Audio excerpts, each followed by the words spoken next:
backtest on Friday the 17th of July. Okay, so to start off, this was a London session trade, and just starts by showing the indicators that we used to identify today's criteria. So what we usually start by marking off is the price range and the pips. Usually has to be between 20 and 30 for an ideal day, but as long as it's above 10, you should have a probable trade on the day, or a likely chance of getting a setup. And this is our sessions indicator. As you can see, this is the Asian session, the blue is the London session, the white is the New York session.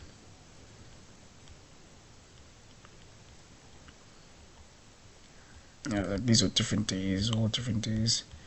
This is Friday's trade. Back testing, of course, collecting data to prepare for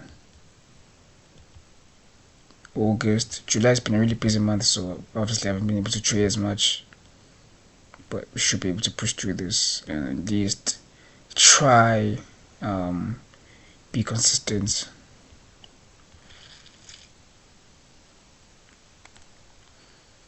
So this pretty much explains everything. Liquidity sweep of execution highs at the opening of New York session, which was at 9 a.m. So yeah, that's what happened. Price swept these highs, retraced.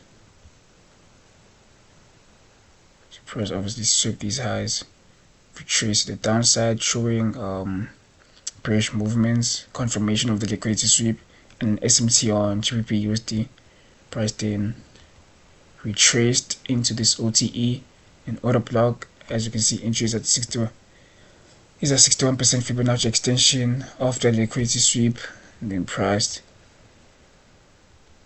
dumped to the downside, targeting execution lows. And it was like a full. It's usually a close earlier before it even hits CP, but in this case it's a full RR.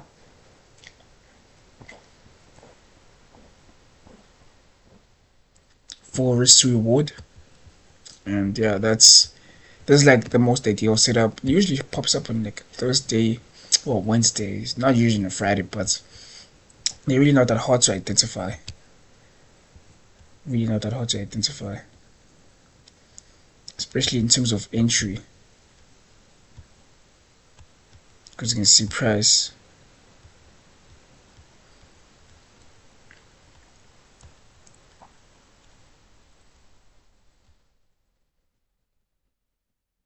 yeah, it was right at New York session entry, and the sweep happened right before New York open.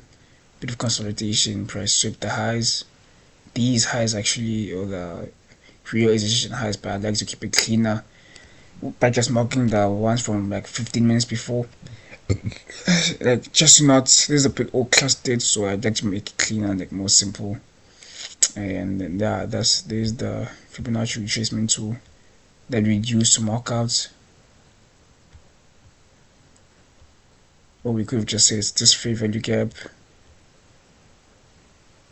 There's a fair value gap on the 3 minutes, on the 5 minutes. On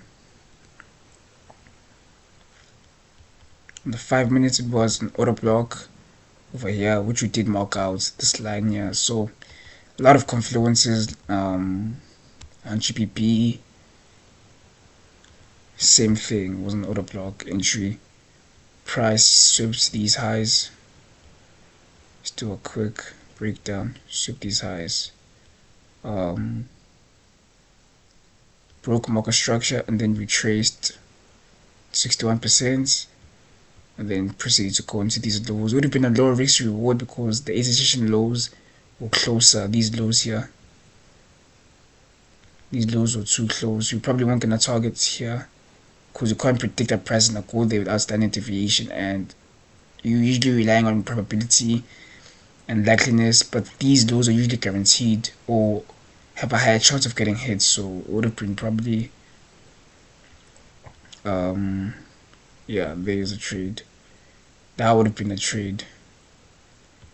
Would have been a low risk reward, but would have hit TP way sooner. Yeah, you see 2.57 risk reward.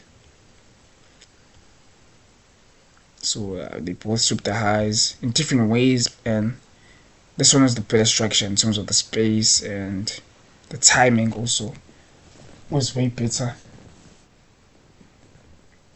So you put a 4.24 risk to reward ratio.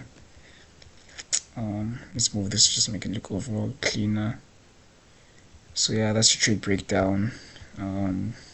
Yeah.